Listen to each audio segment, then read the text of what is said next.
2005, with good officers of council and Jill Hall, we got a Commonwealth Water grant to put in 60,000 litres worth of stormwater harvesting to provide backup water to ensure that we got essentially 95% survival rate of all the tube stock planting that we put in. You can see these are about the same size, and these are the plants we planted, what I'd say about 3 years ago, wouldn't it be, Peter? Oh, Something like no, that. probably, yeah, 5 years ago. 3 to 5 years ago, these were planted, and you'll see them in there and quite all around. Yep. Three different ones there. Couple there. When the coal mining was here between the 1920s and the 1940s, was fenced, and the little pit ponies who had to haul the little trolleys out were corralled here overnight. So there was basically a bare area. There's one big tree which is about 150 years old.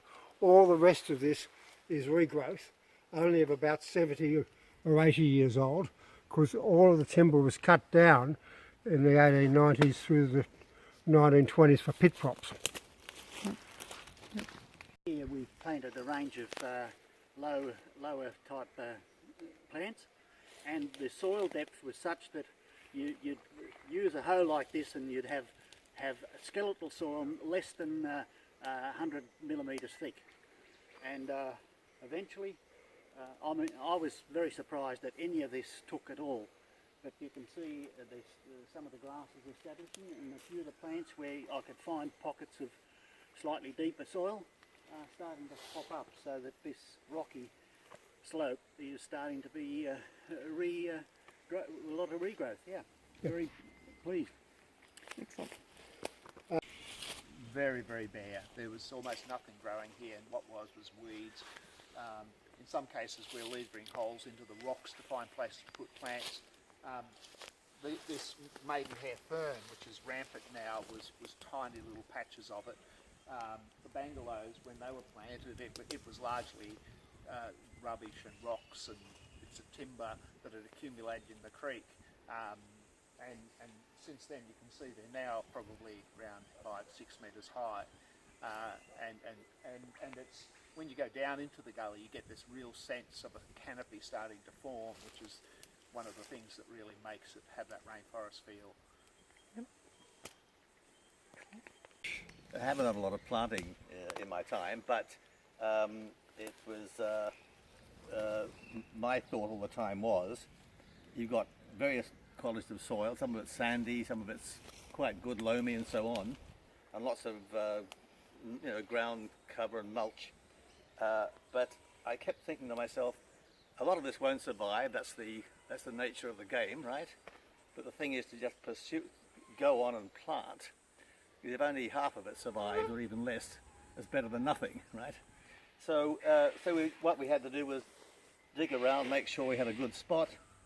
Some of it was, often you had to sort of root around a bit to find a better spot than the one you'd been given. And then put it in, water it, come back the same afternoon or the next morning, mulch it with cardboard. It was quite a process. But obviously it's more than half of it survived, quite a bit more than half. So I think we did well.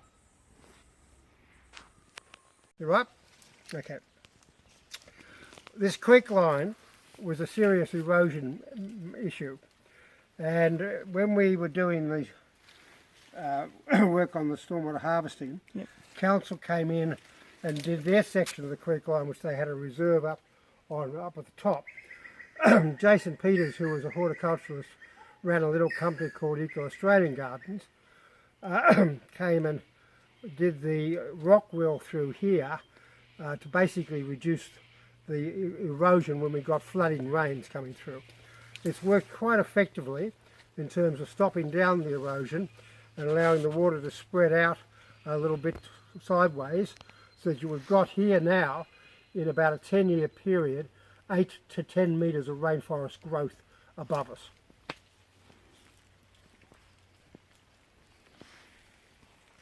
Within 5 years of the first planting of rainforest species, we started to get flowers and fruit those fruit dropped off, and then within another 3 years we had second generation rainforest. In other words, 8 years after the first planting. Now above us, which will be a bit hard for you to see in any photography, is a 15-year-old Port Jackson fig, right, which is up at the top. And down here we have one of its little babies growing in a classical Port Jackson fig way, in a crack in the rock, and it's going to end up in probably 10 or 15 years time being as big as its daddy. Lovely. Is this a weed? No, that's not a weed. That's a splenium. That's a bird's nest fern. That's a native fern, and they typically grow on rocks or on trees. But these have come up.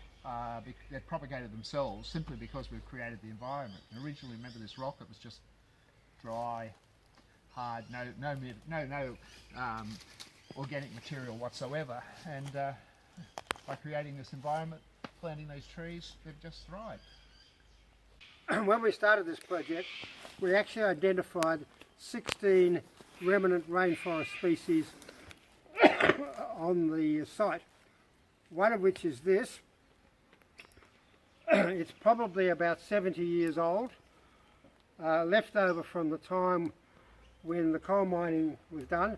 Down through this gully they had a timber raceway with little trolleys going up and down, but in the seed that's left in the soil, you've got these sorts of things coming up. And when we had in 2008 the big Category 1 cyclone comes through Newcastle, and it dropped about 350 millimetres of rain in 3 days, we had rainforest species come up from the seed bank that had probably lain dormant there for about 70 years. Okay, you don't have to be an expert to be a wonderful Landcare and enjoy the company of experts such as Chris and Jason, and you end up being able to identify that this is a sweet pitostrum, which I've just been reminded was the name. Only 10 minutes earlier they'd mentioned it, and that's the sort of thing that you can gradually learn even if you're brain dead. Was very bare before, and there's obviously a lot of regrowth. But one of the consequences of that, and one of the really important consequences, is that the habitats that we've established have allowed new species to come back into the area that would have existed before. And so we've got things like bowerbirds and little brown wrens and rufous fantails and fruit doves. There's just in here, there's a ringtail possum dray in the tree. Peter's seen a echidna wandering through the area, and it's fascinating because this area was so bare before, it's hard to believe most of those species would choose to be here because there was almost nothing in the way of food sources. But we've created all this, well, not we haven't, we've put them the basic material in, and nature's recreated this, but we have provided this environment that has now allowed all those species to want to be here and probably find food in this area. The things you might see behind me here is this large crack in the rock. This area is actually an area of mine subsidence.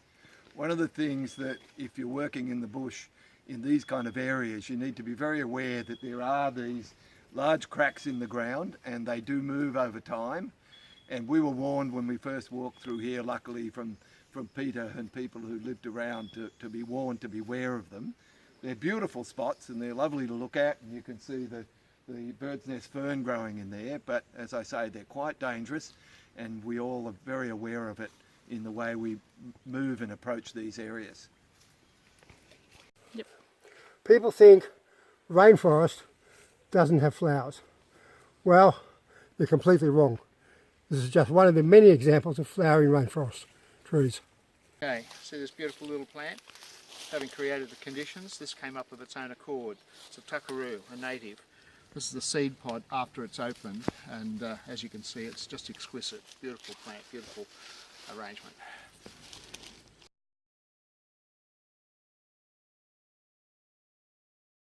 For only 10 years, and I never liked gardening. And my wife has said, look, what are you doing up there? And I said, well, I've become an obsessive land carer and weed puller. And there's a demonstration. Even whilst we're having a recreational walk, I can't resist pulling up asparagus fern. Especially with the nodules on the bottom. Look, we talk about the weeds that we have to deal with, some of which are even native. Now these are called Garthia, devil's twine. devil's twine. Devil's twine, and you can see a mass of it in. It's actually a native, so in one sense it belongs in the forest. The only thing is, when we've planted the young plants, we have to try and get rid of it because it does strangulate them.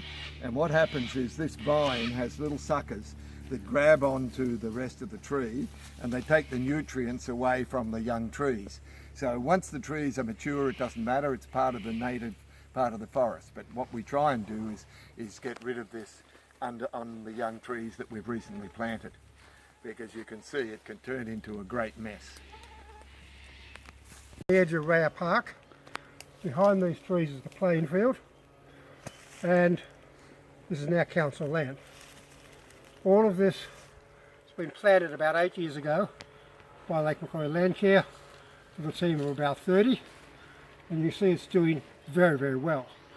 Part of the reason why it's doing well is it gets all the water under heavy rain off Raya Park, because it actually slopes this way, and the soil is a little bit richer because it was the topsoil pulled off when they actually made the playing field, right?